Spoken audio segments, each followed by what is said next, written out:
Hello, everybody. This is Football Psych, and I'm Coach Red Mike. It's Lord Sarge! All right, everybody. Well, a happy Memorial Day out there to all of you guys who are veterans, who are Gold Star mothers, for people who may have lost somebody, a family member to the wars of our nation. This is a special day. It's usually a pretty solemn day for me as a former veteran. It just brings me back to so many memories of my deployments and buddies that were lost along the way, and then seeing the effects. Because I also work within ministry of the impacts of those who remain behind, who lived through it, the survivor's guilt, the trauma of going through those types of things, and then family members who are just devastated by the loss of a family member. So this is a very, very important day. It's more than just about barbecues and that sort of thing. So if I'm sure for those who were impacted by it, this is a very special day to kind of just remember those who paid the ultimate sacrifice for the way that we live, for our way of life. And we certainly appreciate that. So if you are watching this show and you're impacted in any kind of way by a veteran that gave their life for this country, all of our thoughts, prayers, and thanks to those people who were out there that did that. I tell you what, it's one of those holidays where it doesn't feel like a celebration. It almost feels like a funeral day in a way. I tell you what, we're going to talk about the Washington Commanders, but I just kind of wanted to throw that out there. So, all right, Large Sarge. Well, there is still a whole lot of stuff going on with the Washington Commanders because, the Washington Commanders never sleep. They stay busy and active 365. And so we're going to get into in this coming Wednesday. Wednesday, their Large Sarge OTA start. They'll go from Wednesday through Friday for their first part of OTAs. So football is back. This Wednesday, everybody will be back on the job, going through it. No contact drills will happen. Most of this will be walkthroughs, conditioning drills. They'll mostly be playing like touch football out there as far as going through some of their 7-on-7, 9-on-7, and 11-on-11 drills. They are permitted, but no contact. So they will not be wearing pads. A lot of times they'll just go out there wearing shorts and a helmet. And that's pretty much what they're wearing when they're out there. And so I'm telling you what, if you guys are like me, I'm itching. I'm itching for football to be back. How about you, Large Sarge? Man, you have no idea. You have no idea. I am in the mood. Yeah, I'm so fired up about this season, man. I'm just so interested to see what this team's going to look like. And I'm getting more and more information by digging a little bit on what this team's going to look like. And the more I dig, the more it's just like a lot of my thoughts are ended up becoming like they're starting to become reality about where I think people are actually going to play and how they're going to be utilized. And we're going to go through some of that today. And then there's still some question marks behind some guys. So it's going to be really interesting to see how some of these scenarios play out. The word on the street, every talk show up here locally this week was all about the coordinators and questioning the fan base about how we think the coordinators are going to look. And on the whole, I'd say it was 80-20. The fan base is all about giving especially Blau movement, giving him the benefit of the doubt. 80-20 was like, give the kid a chance. That doesn't surprise me because our fan base, quite frankly, they're delusional. They really are. Our fan base has always been delusional. They've always been super positive about things. And in a way, that's good, I guess. But their expectations are usually not realistic. I can't tell you how many seasons where everybody was like, this is going to be a Super Bowl year for us. Have you heard anything like that up in DC? Like, what are people saying up there? Are they that delusional? Yeah. Well, I mean, it's kind of things like, well, how do you think he's going to translate? And why do you think Dan Quinn gave him the opportunity? Well, he was wanted by other teams to be their coordinator. So, I don't know that he's never been actually a coordinator before, but just the fact that other teams were interested in him being their coordinator. Well, I think we should probably give him a shot. So yeah, I'm on the upside about it. That kind of stuff, you know? And it's Yeah, like, that's weird. yeah. Right, like your litmus test is whether or not somebody else is interested. Mm-hmm. Mm, That's your basis to hire someone. yeah, that's kind of wow. All right. So okay, you know, but I mean, and other people are saying, you know, he's known throughout the league as being a real brainiac, a really smart football guy. And then there were other people like, you know, he's played the position before, and I'm like, he was an utter failure as a quarterback. He never made it to. He's a failure as a quarterback, as a player. He wasn't even a top player. Well, top players end up not becoming coaches. Yeah, yeah. So I mean, you know, It's who was kind of the like guy those who can't do teach, right? who yeah, right. Who was the guy? Who was the guy in San Francisco? The black guy that became their head coach a while back. He was a top guy. And he Michael became Singletary. Singletary, and he took him along, and then he kind of like petered out. He was a great player, then coach. Right? There's a lot of That's great right. player coaches that have come along. Dan Campbell, you could probably say is a great player coach, although I have my issues with Dan Campbell. But there's been a lot. David Blau was not a great player. So I'd really like to take an analysis on how many coaches in the NFL were not great players, but then became great coaches. I'd really I like. actually think there's quite a lot actually because Really? there's a difference between people really understanding the X's and O's and the schemes versus those that can actually do it. Mm, Right? When I think of guys like even some of the more Hall of Fame coaches out there, when you look at a guy like Joe Gibbs, who's in our history, the guy wasn't great in college. He never played in the NFL as a football player. He played quarterback, but he wasn't great. But he understood the game at a level mm. that was like way far beyond his actual playing ability. But didn't he start off in college and get a really good college resume first in coaching? Yeah, I mean, they usually most of them do. Yeah, I mean, it's Right? very, very rare that people will take a flyer on somebody if they haven't like proven themselves somewhere else, And right? didn't he coach in the NFL first as an actual coach, not an assistant? Yeah. Well, So I mean, you see what I'm there's saying? just so much you can add, right? Like, Who gets uh, elevated to a coordinator position having never been a coordinator and never had a starting job as a player? It was a failure as a player and just goes, bing. I've never actually been a coordinator. I've never been the guy calling the plays all and I could get this. say is that you must have sold yourself, and they saw your work ethic behind the scenes on being able to put together games and your understanding of the game. I mean, there's a lot that must have happened behind the scene for Yeah, you to that we make, don't see. to your point, to make that kind of a leap. Like there had to have been something that they saw where it's like this guy's special. Yeah. Like he just gets it where other people don't. And that is the buzz behind the scenes. That David Blau is this kind of savant. He's that is the buzz. And Well, we'll see if that's it's what they're true. putting out, and we're drinking the Kool-Aid. The fan base is drinking the Kool-Aid for sure. Yeah, because I will tell you, you could game that if you were in the league.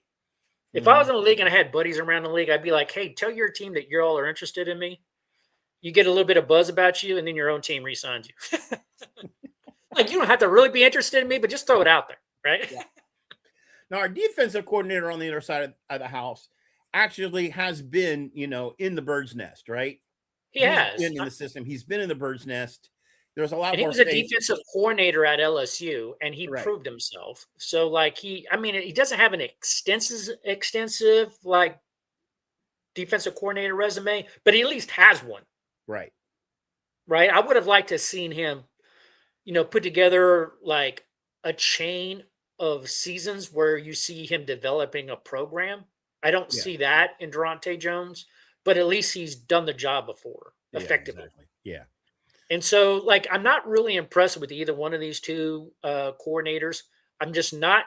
They're on my. They're when I was putting out my disappointment tracker, they're both on it with me.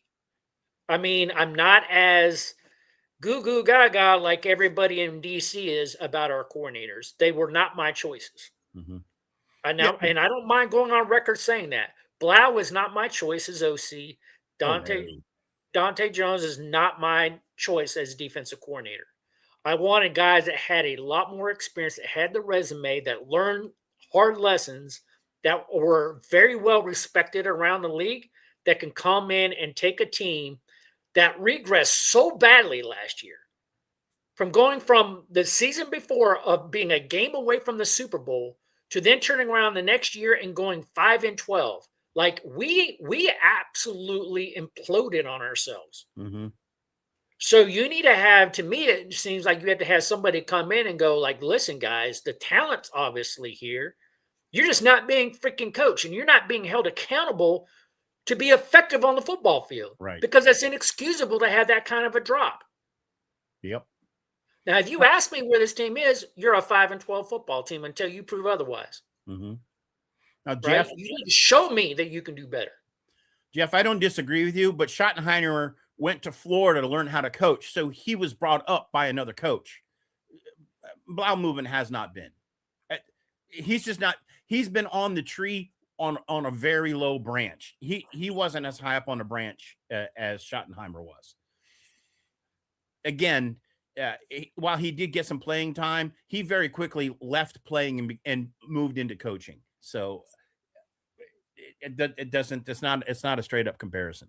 You're gonna have to do better to prove it to us, Jeff. To find someone like Blau, you're gonna have to do better out there, fans. You're gonna have to give us an example of someone like another coach that got elevated to OC with no prior OC experience, that was a prior player and became a success in the league. You're gonna have to dig.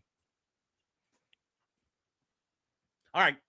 All you. Yeah, Coach. that's the tough one. That's a tough one. Now, I will tell you guys, when it comes to the off-season workout program, we got to keep this thing moving here. So, like, we start on Wednesday. That's when OTAs start. Then, of course, we're going to take a few days off, come back in June. But pretty much over the next 3 weeks, we're in OTAs, guys. So that's what that off-season workout schedule says. Those dates show you when they're actually in the building. You know, they're basically in the building like 3 days at a time, 3 to 4 days at a time, and then they get some days off to recover. Like crazy to me, but you got to recover from wearing shorts, from wearing shorts and a helmet and just playing touch football. You got to recover from that. Play football so bad. So give me $500,000 to show up in my shorts, please. Last time I know they weren't hiring 60-year-old plus freaking slap dummies. I will be a camp body. Yeah, I bet you volunteer to ride the sled. I will do whatever. Yeah, which one of us wouldn't mind being a freaking camp dummy? Oh man, I would be. Yeah, of course, until you took that first hit in live practices and you'd be like, nope, I'm done. IR. All right, so mandatory mini camp is going to start June 16th through the 18th. We come out of mandatory mini camp, have a couple of days off, and then we go right into training camp. And when training camp starts, that's when stuff starts getting real, right? So, and we'll get a chance to see what that. I've updated the preseason schedule because the Lions game stats, if you guys recall from the show last week, we didn't know exactly what day and exactly what time that game would start. That date and time has been locked in with the Lions now. With the Miami Dolphins and the Baltimore Ravens, there will be a live team-on-team scrimmage that will happen before the preseason game. That will not happen with the Detroit Lions game. The Detroit Lions did not accept that. So, we will be flying into Detroit to play against Detroit on August 22nd for PS2. And that game will be at 12 noon Eastern Standard Time. All right. So, to your knowledge, do we have any holdouts? We do not. But I will get into some rosters because there's some interesting things that are going on. So everyone should be at camp. Here is our regular season schedule. We will open up on September 13th against the Philadelphia Eagles in Philly. Our first 2 games this year are on the road against divisional opponents. We go to Philly, then we go to Dallas before we welcome the Super Bowl champions at home. Like, our first few games are absolutely insane. This is a tough schedule, tough schedule. And by week 4, we're in London playing against the Colts. So, like, this is crazy schedule that we have, but we're going to have to suck it up. I mean, if we think that we're going to be good this year, we're going to have to go out there and prove it, because this schedule does not look like an easy schedule for a 5-12 team. Yeah, why is our strength of schedule so hard when we were 5-12? I mean, they must have had dyslexic and thought we were 12-5 for some reason, Yeah, because this is a tough schedule. yeah. So anyway, no need to cry about it. It's the National Football League. You need to be able to beat anybody. So Yep. step up, right? So here I showed this last week. One of those players is now. Oops, sorry about that. One of these players is already off the board. Tyler Linderbaum, who I thought would be a great center upgrade, he is already signed. He is signed with the Las Vegas Raiders, so he is no longer on the board. So again, we miss out on another key person, in my view, that could have really been an improvement to this football team. That's a great signing for the Raiders. Oh my God, what an amazing sign for them. Yeah, and we really could have used them, guys, but for some reason we didn't pull that trigger on them. I'm very disappointed in our team. We're still going forward with Allegretti as our, and to me, I just think that's a mistake. They love their Allegretti spaghetti, man. It's just crazy to me. But the rest of these guys are very much in the running. So Stephon Diggs, we'll be talking about him quite a bit here. There has been a lot of buzz on Stephon Diggs that this deal may soon be close to being imminent. From what I understand, is there's going to be talks that will happen later on this week between Diggs' agent and the front office. No signing is imminent, but discussions are imminent. Like, it does seem like all sides want to talk. Yeah. So that's going to be very, 100% behind it, by the way. Say again? The fan base is 100% behind it. Matter of fact, the questions that were out with all the shows this week was Diggs or Ayuk. If Ayuk was available right now, he was available to sign, choose Diggs or Ayuk. It was like 99.9% Diggs. Everyone's like, no, Ayuk. I mean, to me, that's a no-brainer, just because Brandon Ayuk, there's a lot of stuff that comes with that. And he's missed a lot of football. And so, it's a no-brainer. I would kind of still sign both. But Brandon Ayuk, to me, is going to have to come into the program humbled and ready to work, because he's missed so much football. He had such a falling out with the 49ers that don't think you're going to come in here and be given anything. You need to come in, be ready to work, and earn everything. Mm-hmm. And that would be kind of like the approach I would have with him and his agent. Like, I will entertain bringing you in, but you're going to have to earn everything. Nothing's going to be given to you here. Like, you're going to have to earn your wall locker, man, because I don't want to give you anything. And we're going to talk a little bit more about Brandon Ayuk and what's the holdup on him. I'll even tell you what the holdup is on Diggs and Trevon Diggs, Bobby Wagner, Deebo Samuel. I'll tell you, because I did research on all of these guys. And so I'll be able to tell you exactly what's going on with these guys. So first of all, the 49ers do not want to trade Ayuk without getting something in return. This is what was reported by Gary Davenport from Bleacher Report. Hey, the 49ers would be interested in a trade like this, trading Brandon Ayuk and a 6th-round pick to the Commanders in exchange for a 5th-round pick, which it goes further on to say it's no secret that San Francisco 49ers want to get rid of Brandon Ayuk. Ayuk missed 10 games in 2024 with a torn ACL and spent the 2025 season recuperating from that injury, as well as, having their fallout with the organization. And he has not been back in the building since. Like, so far here in 2026, cut off all team relationships with him. Here's the issue with Brandon Ayuk and working any kind of trade. His current contract carries a hit of $13.7 million in 2026, and then it balloons up to $41.4 million in 2027.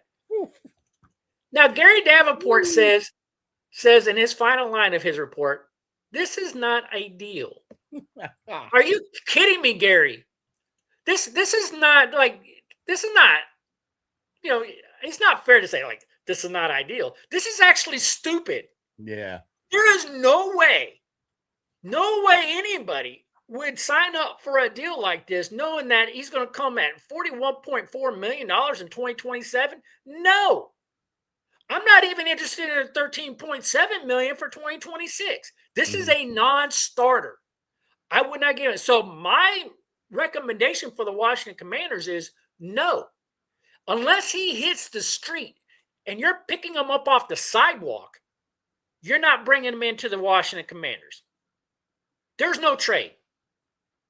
And if somebody else around the league is stupid enough to make this trade to get Brandon out of the league, Oh, you just there let is. him go. There a variability there will be. Somebody will give I mean, up there something. sometimes is, but he's been out there this whole time. Nobody's pulled the trigger. Everybody thought, like during the draft, like a trade was going to be made. I think no team's willing to touch him right now because of how much football he's missed and these numbers, these cap hit numbers, like that will scare any team. And the attitude, right? And the attitude. The Like, baggage. what kind of guy? Like, does It's he like even the want to be in your triple program? threat damage. Yeah. Like, what were you saying? It's triple threat damage. Yeah, it's just not worth it. So anyway, if it is my guess that he is going to be a post June 1 cut, which is next week. And I'm going to tell you why it's going to be post June 1, because I've got the numbers. I'll tell you what's going to happen to his contract if they trade or cut him now versus if they trade or cut him next week. It is a drastic difference, people.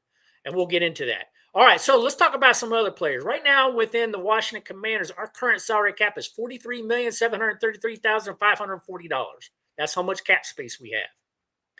If we were to look at the current player values of the players that we're interested in, this does not include Brandon Ayuk. These are the other players besides Brandon Ayuk. All right. You have their previous average value from last year and how much for each of these players is dropped so far this year. All right. So, for instance, Stephon Diggs was worth $21.166 million last year. His now current market value is about $13.8 million. Mm-hmm. All right. If we're signing Stephon Diggs to a 1-year deal, we have the money to do that. Right? We do have the money to do that. It is reasonable to do that, but I wouldn't be surprised if we try to bring that number down a little bit more. Mm-hmm. We'll see. But we do have the cap space for it. And throw some incentives in it. Yeah. Trayvon Diggs, his value went from 19.4 last year to 7.5 this year. He had a little bit of a rougher year when he was in Green Bay. His numbers have significantly dropped. I think it's worth pulling the trigger on because you know what? We can use Trayvon Diggs. Believe me. Bring him in camp, make him earn it. Makes right? me wonder why they haven't. The Trayvon Diggs situation is a little bit confounding to me. I think what he wants is more money. I don't think he believes that his market value is as low as what they're saying it is. I have a feeling he wants more like about the $12 million range, like split the difference between the 7.5 and 19.4. But I don't think teams are willing to do that.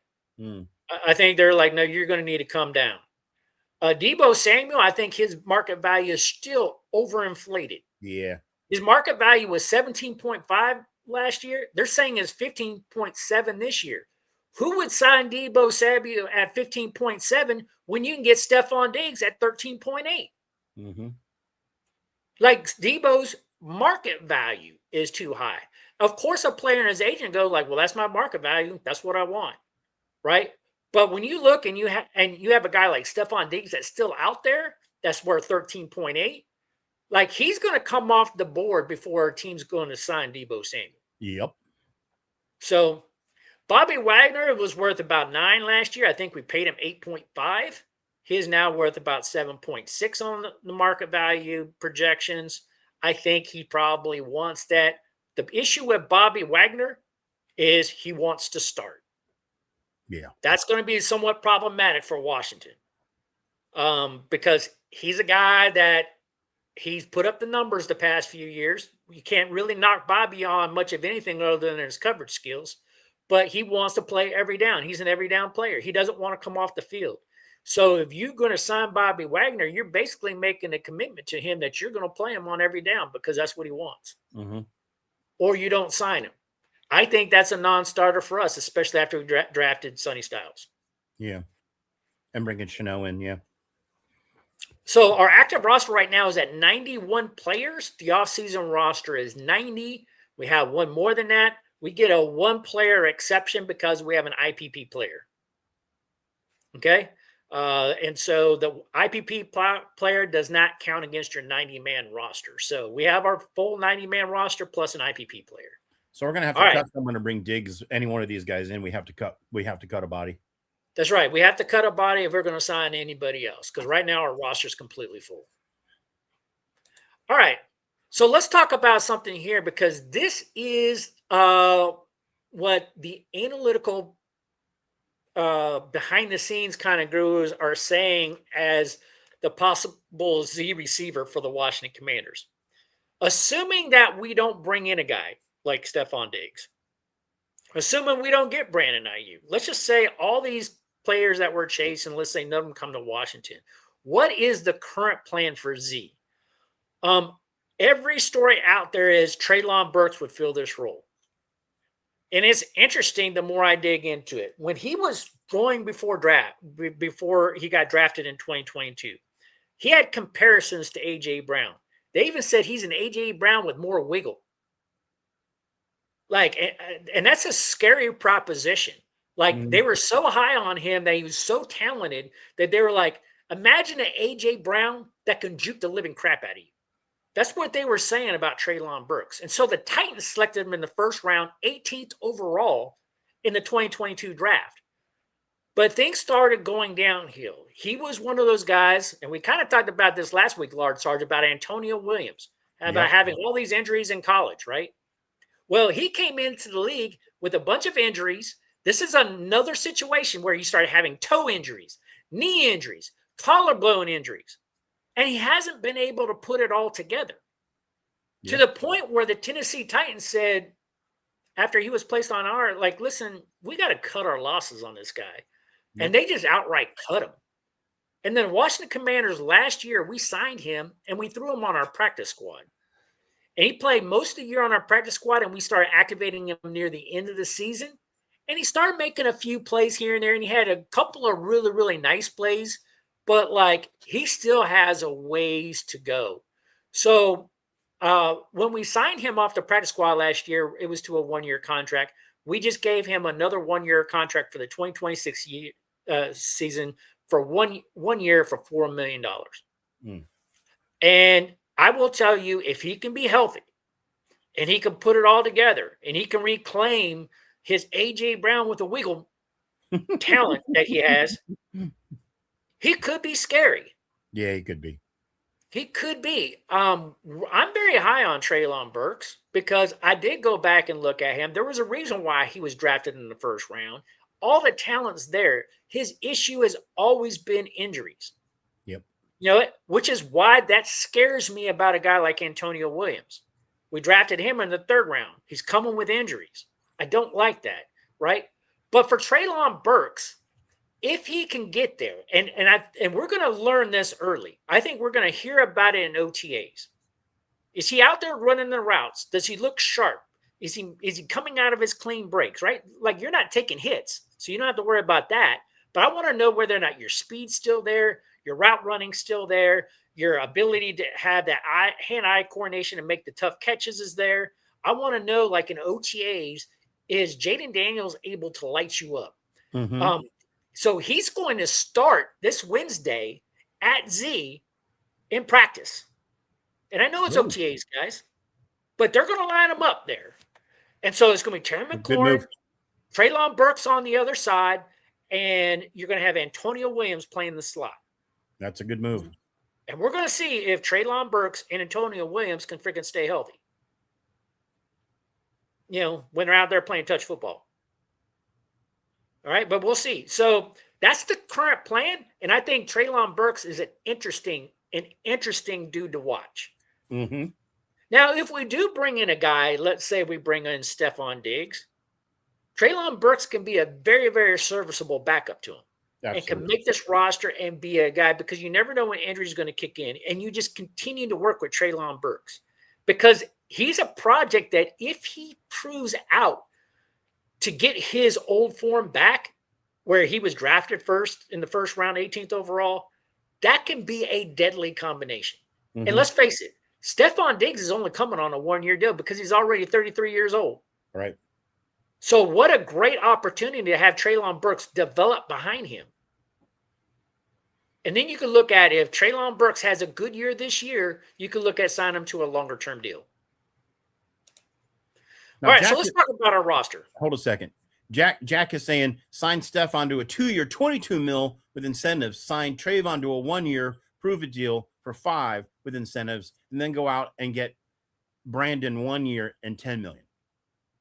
What do you got to say to that, Coach? So going back, so Treylon is already signed to a 1 year for $4 million. Mm-hmm. So that deal's already done. As far as Stephon Diggs for a 2-year at $22 million, Too much. that comes under his average value per year. It's acceptable, and if he's willing to do it, I think I would be okay with it. I don't know if I would guarantee any money after the first year. I'd want the second year to be able to be avoidable in case it doesn't work out. Because players, when they hit 33, 34, some of them fall off of a cliff. What I mean by that is they're all of a sudden you just blink and they've lost all their talent. And he's already had a bad knee injury. Yeah. So, you want to kind of play it. All right. Like, I really think truly, it's a great question, Jack, but I really think truly like Stephon Diggs is going to be just fine. I think it's going to work out really well here. But usually players 33, 34 years old, when they hit that point, I prefer them just to sign 1-year deals. Yep. You're year to year. You got to prove it to me every year that you still got it. So I would say if you can even do a 1 year for 11, I'd be willing to do a 1 year for 11. We got Treylon Burks 1 year for a 4. And who was the other person he was talking about? Brandon who? Ayuk for 10. Oh, Brandon Ayuk. And how much was he saying for him? For 10. 1 year for 10. I don't think we'll go that high on Brandon Ayuk. I actually think Brandon Ayuk will probably get signed closer to a league minimum contract for him. I would probably place his value around $4 to $5 million. I mean, that's not league minimum, but it's closer towards league minimum for him. But just because he missed all last year with football, he didn't play at all last year. And when he got injured with the ACL before that, it was like halfway through the season. So He literally has not played football in a year and a half. Yep. So I would not give him anything. And he wants to be in Washington. He wants to play with Jaden. I'd be like, listen, again, you need to earn your wall locker. So I come in lower than you, Jack, on all those. I have Burks at 4 because that's what he really signed for. I have maybe a 1 year for Diggs. And I think 11's even a little high. I think we can actually have him come down lower than that, maybe 10. And then as far as Brandon Ayuk, I'd probably say I'd have him a contract similar to what Treylon Burks has, a 1 year, $4 million contract. Ayuk wouldn't come here for 10. He wants way more than that. His For attitude who? is Brandon Ayuk? Yeah. Brandon Ayuk has already been paid a lot of money. Now it's about him. If he wants to stay in the league, it's about him proving himself and cleaning up his act. Yeah, he doesn't. And so if he doesn't want to come, I'd be like, fine, you're not coming. Yeah. I'm like, he wants to come here. So like, I don't have to give him anything. Mm-hmm. And he needs to earn everything because he's literally not played football in a year and a half. So like, and so if he that's a lot of ego to swallow. It is. You have to come in very, very humble. And if that's you don't a lot of ego to swallow. Yeah, but we don't need him. I'm like, we're not hungry for Brandon Ayuk. Especially if we get Stephon Diggs, we don't need him. All right, moving on. So this is what the roster looks, and there's been a lot of changes to this roster just from last week. And I think this roster is a lot more accurate. And this is what we're going to go into as far as lineups when it comes into OTAs. So as you look at this, you see on here, Terry McLaurin is in the X spot. Mm-hmm. Across from him is Treylon Burks. And in the slot, you have Antonio Williams. I really think that's the lineup, and that's what we're going to move forward with. If you look behind them, the slot, you have Jalen Lane backing up Antonio Williams in the slot, which I think is right. What I find interesting is the backup to Treylon Burks is Luke McCaffrey. Yeah. I don't think that's going to last very long. But we'll see. I actually think really De'Ami Brown is the versatile guy that can play X or Z. De'Ami Brown has every opportunity to really have a very good year in his reunion back here in Washington. He did not like being gone in Jacksonville for a year. He fought like crap to get back here, and he is so motivated. De'Ami Brown is so motivated to be back here. Don't be surprised if he finds himself on the field quite a bit because he's hungry. And that's what I love. I love players who are hungry. Are you calling a breakout year for him? I wouldn't say breakout because like when he first came to Washington, he had a lot more opportunities than I think he's going to get now. He's not going to get a lot of opportunities here, especially if we do bring in a Diggs. The amount of balls to circulate around is not going to be there, but he is going to get on the field and he is going to. I actually think he's going to do well. I do think he's going to make the 53-man roster. He's going to make the most of every opportunity he gets. Yes, I would agree with that. So our starting lineup, no shocker there. That has not changed. We still got Allegretti at center. We still got Chris Paul at left guard. I don't like either one of those two at that position, but that's where it is. Some of the backups have changed, though. We've moved Brandon Coleman from backup left guard, pushed him back out to be backup left tackle. Tim McKay was a backup left tackle. We moved him into guard. Good Jones was a backup right tackle. We moved him to be a backup center to also compete at the center position, which I also do not like. Andrew Wiley has been the backup right guard, but we all know on the signing of Andrew Wiley, he can play every position on the offensive line. He is your Swiss Army knife, which is the reason why I know you originally did not like this signing. But the reason why we signed him is because he's the Swift Army knife that can literally play any position on the offensive line. I'd have him backing up at center. Yeah, he will. I mean, I think he'll back up every position.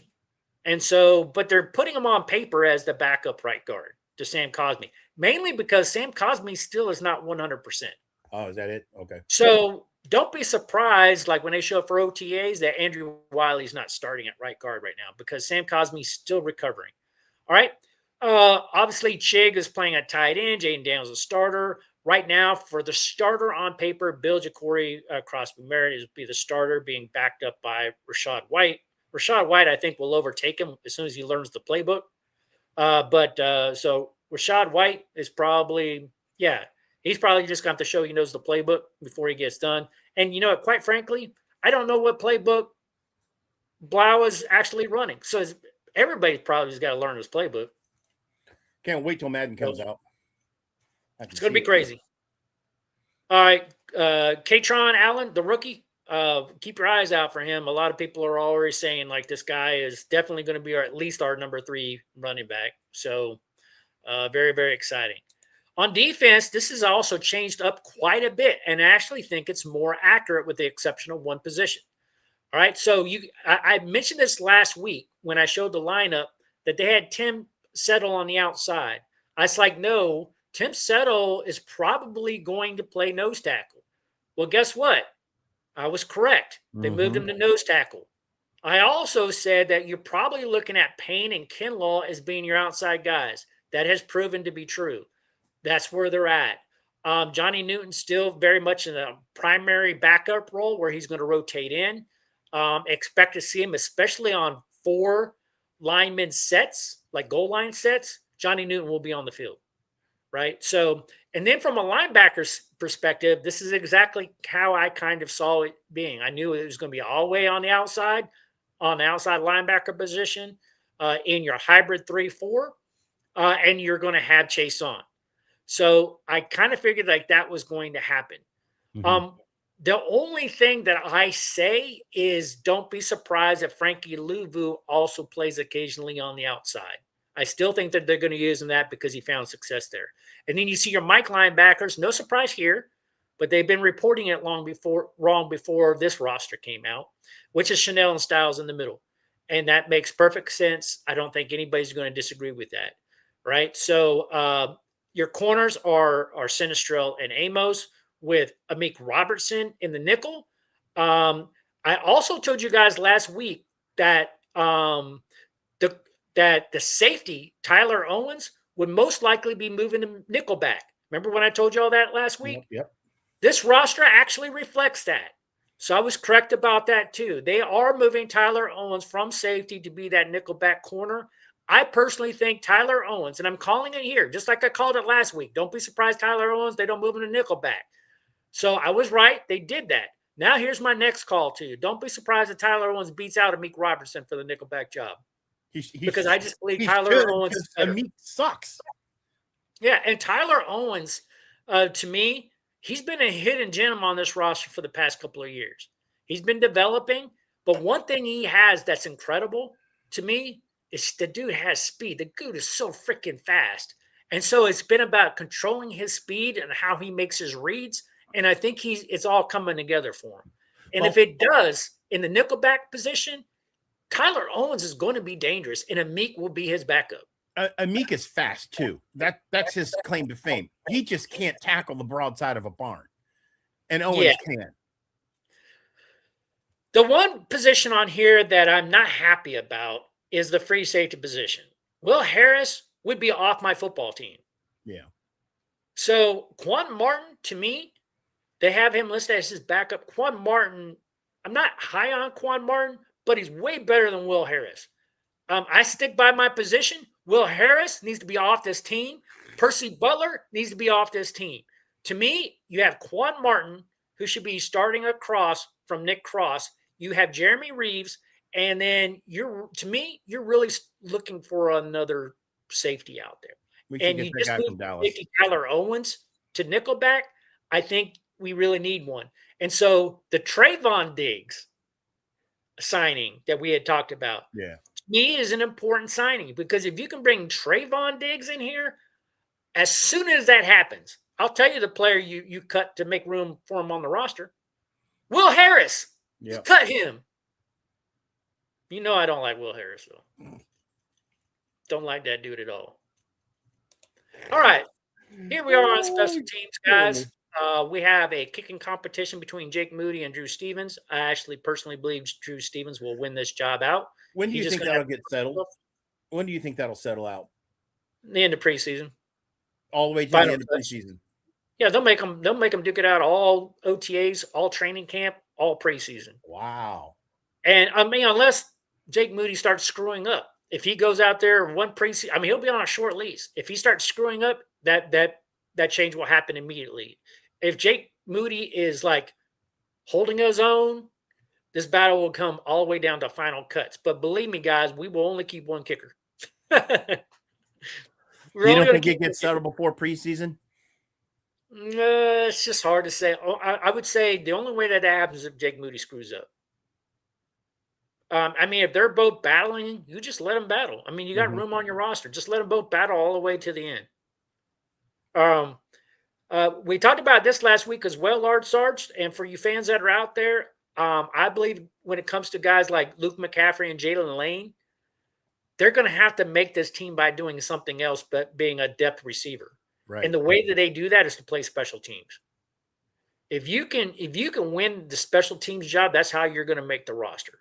Otherwise, if Luke McCaffrey gets beat out by like Jerry McNichols, who's also going to be fighting for a roster spot, because ever since we signed our rookie running back, there's not a spot for Jeremy McNichols. So I will tell you, whoever wins that kick return duty between Luke McCaffrey and Jeremy Nichols, the other one's going to get cut. Yeah. And don't be surprised if somebody else emerges to compete with Jalen Lane at punt returns. Because there's going to be guys that'll be like, I will do whatever you want me to do, coach, to make this roster. Right? They're going to be fighting like mad. Paycheck. So don't be surprised if we don't have 2 or 3 guys like this roster doesn't start filling out with people who go like, yeah, I want to try that. I did that back in college. I'll take those reps. Just because they're going to see the writing on the wall. If I don't do this, I'm not going to make this team. All right, guys. Well, what do you think, Lard Sarge? What are some of the things that you have that out there that find interesting to you? Jack says put Robertson, Amik Robertson in tackling dummy. Yeah, he needs to be in permanent tackling dummy mode. I just find it's interesting that we're so desperate that the fan base just drinks the Kool-Aid no matter what is coming out of the head shed. They don't look deeper. They don't look man, they just drink the Kool-Aid, whatever's coming out, and then they get upset when it doesn't pan out. You know what I mean? Yeah, yeah. So To me, I mean, it baffles me. I mean, I study this team pretty deep. As you guys all know, this reason why I guess some of y'all listen to me is because I do study it pretty deep. And I try to get to know who these players and what they are and what's their stories and how they're going to fit in. And some guys are just kind of fight like mad. To give you another nice little nugget, I told you we had 91 players. Our IPP guy is number 59, the left outside linebacker. You see him, number 4th on the depth chart. TJ Magarinyanga. All right, you see him there, number 59 on this roster. That is our IPP player. That's what that asterisk is next to his name. He is our IPP. That's what's our number 1. He is from Zimbabwe. He played rugby in Zimbabwe. He entered the IPP in 2024, December of 2024. Spent all last year on our practice squad. So he has a year of practice squad under his belt. He still has plenty more practice squad eligibility. I would probably venture to guess, as long as he's showing progress, that he'll make our practice squad again this year. yeah, why not, right? Yeah, because he's free chicken. As long as you have a developmental player from the IPP and they're tracking in a good way and they're not being a distraction to your team and they're putting in the hard work and they're practicing hard, like they're basically a good practice squad player. You can have him be out there, be a practice squad dummy, right? Mm-hmm. And he'll work his butt off. And so, and I've heard nothing negative on him.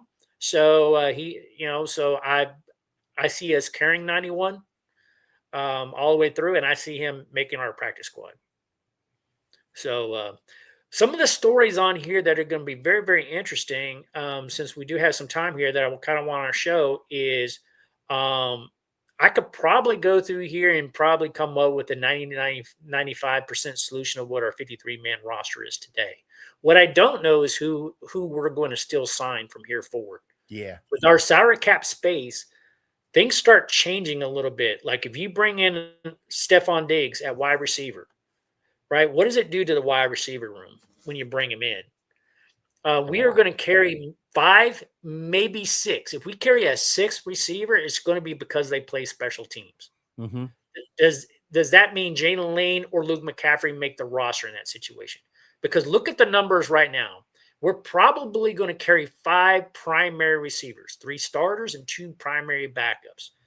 If I look at it right now, say we sign Stephon Diggs, then it would be Stephon Diggs, Terry McLaurin, Treylon Burks, Antonio Williams, and De'Ami Brown.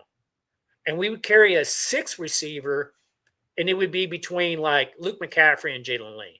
Yeah, I think if we sign Diggs, it puts McNichols on the bubble. I think we can. Yeah, McNichols is probably going to be gone at running back. I mean, he just probably is. Like right now, he's listed at number 4. Yeah. Some people go like, well, maybe we would carry 4 running backs. Well, I will tell you, Jerome Ford that we picked up from Cleveland looks very, very interesting. Yeah, we're going receiver heavy. It doesn't have to be Jeremy McNichols. We're going receiver heavy. Yeah, we might go receiver heavy. This offense wants to throw the ball. This is going to be a throw the ball offense. Which I will tell you, I think we'll even carry 2 receivers on our practice squad. Don't be surprised if Ja'Cory Brooks and Chris Hilton don't end up on our practice squad. Mm-hmm. Right? I don't know why we signed Van Jefferson. I don't see him making this team. I don't know why we signed Nick Nash. I don't see him making this team. But the guys are going to come in. They're going to compete. So we'll see, right? So I just find it very interesting. Have you heard any more news about our 3rd string quarterback out there, Lord Sarge? 0. No one is talking about him. Nothing. I don't think anybody's impressed with the signing. Now, the focus is all Jaden, and who's he going to throw to? That's the focus is all over the wide receivers. That's all the buzz. So one of the latest signs that we did have at tight end was Quentin Moore. So Quentin Moore that's a very, very busy tight end room. Yeah. But there's no real mega stars in our tight end room. I think it was a junk signing, and they buzzed about that up here. We got Chig. Quentin Moore is has no resume really at all of anything. I think it was a junk. It was a throwaway sign. I think it was a waste. So, I wouldn't be surprised because I will tell you, Yankoff can beat him. Lawrence You Kager said could it was a definitely camp beat him. body last week. You said it was just a camp body signing. Yeah, it's a camp body signing. And, I saw some film on him earlier today. I saw some of where his stats were at. I mean, he's just, yeah, he's a camp body coming in here.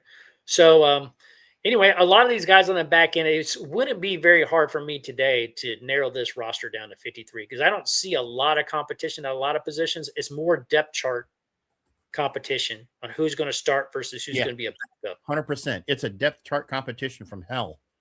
Yeah, Yep. but it's not necessarily a 53-man roster battle. Yeah. I think the 53-man roster is pretty easy to figure out. Mm-hmm. There's not a lot of competition on the back end. There, you got a lot of people who are just mediocre, and so, I mean, we'll see. I mean, we'll see for some of these. When you look at guys who, you know, like going back to the tight end room, like to me, Ben Sinnott has to have a really good year. Otherwise, this might be his last year. I think John Ben Bates, Sinnott's on the way out. And Bates is blocking tight end. I'd really like yeah, to see him get more use out of Yankoff and Kager, man. I like Kager, exactly. you know. Kager's good. Yeah. Even And Yankoff's pretty good. and I'll tell you, the middle linebacker spot's really intriguing to me because McGee really showed up last year. Um, on that side, I think the middle linebacker room is a really interesting one to talk about in terms of you talking about the depth and who's going to make this team. Jordan McGee. Who else is in there? There's That Kay you Madrano. Madrano, McGee and Madrano. How are those guys going to fit in? Yeah, I think they're both going to be their primary backups on this roster that you see right here. I mean, they got Frankie Louvu backing up Chanel. Again, I think Frankie Louvu is going to be floating. I think he's going to be the floater on this linebacker core. They're going to put him on the outside. They're going to put him on the inside. They're going to move him around to figure out how to make Frankie Louvu effective. But I think the real true backups on the middle linebacker position is Kay Madrano and Jordan McGee. Mhm. Nick Bellore has always made this team based off of special teams play because he's a special teams freaking monster. He just knows how to freaking work his way down the field and put a hit on a dude and make the Mhm. big tackle to stop a play.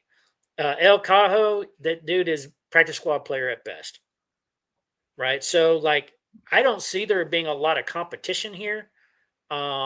Nick has got to make it from a special team standpoint. I think the linebacker room, as far as middle linebacker room, is very much set. It's going to be the outside linebackers that are interesting. Like Outside I'm very linebackers. high on Drake Jackson. Yeah. Is he going to be able to beat the rookie out, Joshua Josephs? What about Dorrance Armstrong? How does he play in versus Javante Jean Baptiste? We're Yeah. not going to carry that many outside linebackers. We're going to Yeah. carry Yeah. Yeah. maybe Yeah. two at each position. The entire linebacker room is going to be interesting to watch develop and where they go. You know, Yeah, they're going to be working it out there. that is just going to be interesting to watch. See who floats up.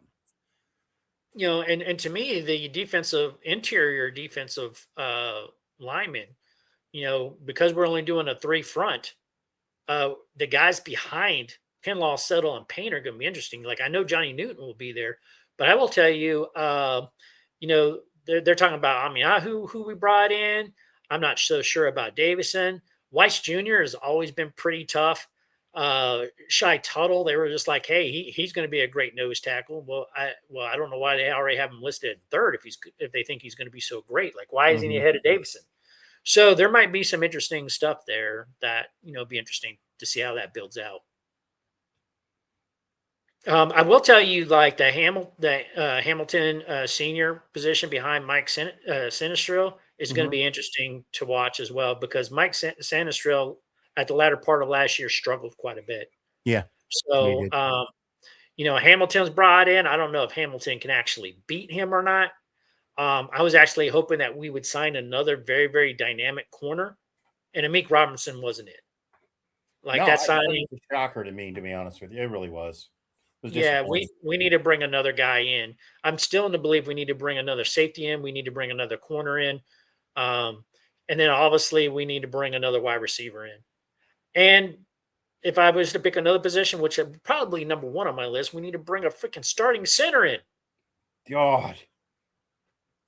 That's my biggest fear about this offense. Is the center. Honestly. Yeah, the cornerstone of your entire offense, your center. He calls the offensive line. I mean, yeah, he calls the offensive line. He touches the ball on every play along with the quarterback. Like he's the guy who starts off every play, right? do you So think James Daniels picked him or sat with Ball and said, if I had to pick one guy, I want Allegretti to be the center? it'd be interesting. I I'm mean, I haven't read nothing on that, but I still don't understand how you let a guy like Badass go. And then you take the huge cap hit, and then which was like an over $8 million cap hit. Made no sense. And then you just went with somebody you had in house. Like, why not just keep him and let him compete? Like, why did you let him go? There's something that happened behind the scenes that, man, they have been super quiet about. And shame on the media up here for not asking that question directly of Quinn and Peters. Yeah, like no one, like they went like there was poison in the water. Shh, don't ask that question. Like why? Like, are you a reporter or not? Like, are you that delusional and that's so happy-go-lucky that you don't ask the tough questions in Washington? Like, to me, that would be the number one. Like, one of the first questions I would ask Dan Quinn, right there, I put a microphone right in his face. Yeah. Are you seriously going to move forward with Allegretti, who only has 2 career starts at center? It's like, can you please explain to your fan base why you cut a starting center who's been the anchor of your line and you took a cap hit? Yeah. An $8 million cap hit. And what your plan is? Was clearly marketable. He was clearly marketable because the Chargers signed him for the same amount of salary almost within the week. And, oh, by the way, if that was really true, he had no trade value? You just let him go. You let talent walk out your door. And Allegretti was really your backup plan? Jack wants to ask you a question. So, he's going to have a lot to prove. Yeah. Jack wants to know if you think Allegretti will lose his job after the second Eagles game. I think so. But to who? Well, yeah, but that's it. To who, right? So, should he, to me, he should never be the starter. To me, it's very easy for him to lose the job. But then you go well, who do you have? Mm-hmm. To me, I would be almost taking Andrew Wiley and say, I need you to take center reps. Because if Sam Cosmi comes back, I might move you from backup right guard to center and have you compete. I don't know this kid, Matt Golban.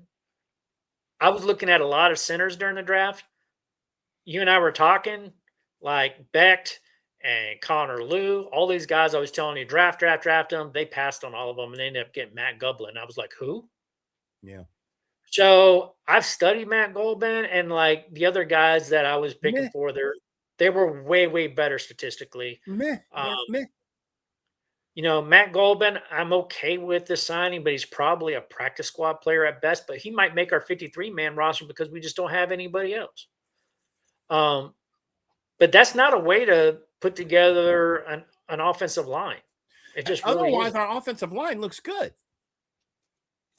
I still not high on Chris Paul playing left guard. But I don't know what's going on with Brandon Coleman. Yeah, it's not bad.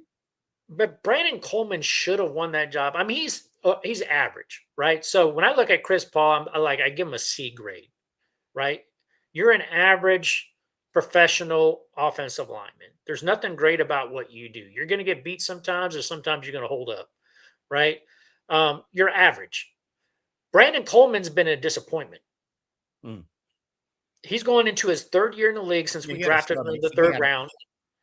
He started off his rookie year. He played a lot of left tackle before, we took him out of that. We went and got Laramie Tunzel, and you became that backup. We moved you into left guard last year after the whole Laramie thing. And, You got beat out after a while because you were stinking up the place. You got beat out by Chris Paul, which Chris Paul has no business in my book being a real starter. I Yeah. consider him a backup player. He had a bad year, that's for sure. And so Brandon Regret. Coleman, you're going to have to get it together this year. Otherwise, you're going to be a bust, man. Mhm. So, and Chris Paul, good on you. I think that's a weakness. When I look at this offensive line, I look at that A gap between the center and the left guard as a weakness. Every team, if I was a defensive coordinator, That's a which I do DB have a team. background of being a defensive coordinator, right? That's where I would be blitzing. You'd I'd be trying to exploiting. penetrate. I would stack the deck to go like that's the weakness on this offense between the center and the left guard. You penetrate every opportunity and you do not give Jaden Daniels a chance to throw the football. If you do that, they're going to have a rough day. Yeah. Force And Jaden to scramble outside the pocket. you're going to have to make them scramble. Don't let them feel comfortable. And I'm telling you, the weakest part of this line is right there in that A gap between the center and left guard. And then you don't have the best center. He's got to hike the ball and stand up, and he's not even good at that. Yeah. He's not beyond good. That's can you imagine a dominant defensive tackle? And they're looking at the A gap between Chris Paul and Nick Allegretti. They're gonna be like, "Oh, this is gonna be a big day." That's a soup sandwich right there, man. It is. It's a soup sandwich, man. That's weak. So, and Sam Cosme on the right guard, he's still not 100%. He's a Pro Bowl caliber player, but he's not 100% right now. So we've got issues, man. We got issues. And we don't seem to care about trying to plug some of those gaps. But anyway, that is our show for tonight, guys. I will tell you, I am so itching to start hearing some actual news that comes out of OTAs. OTAs start this coming Wednesday. We're on Wednesday through Friday. We should start receiving reports. So when we come back next week, we should be able to give you a preliminary phase 1 type of OTA kind of back brief on where we're at, what kind of changes the lineup, some of the buzz that we're hearing out there. Large Sarge, you keep your ear pressed to what the local news is saying and all their delusional state, but we want to hear some kind of reports out of these guys. And until then, this is Football Psych, baby. Woo-hoo! Out here. All right. Hell yeah.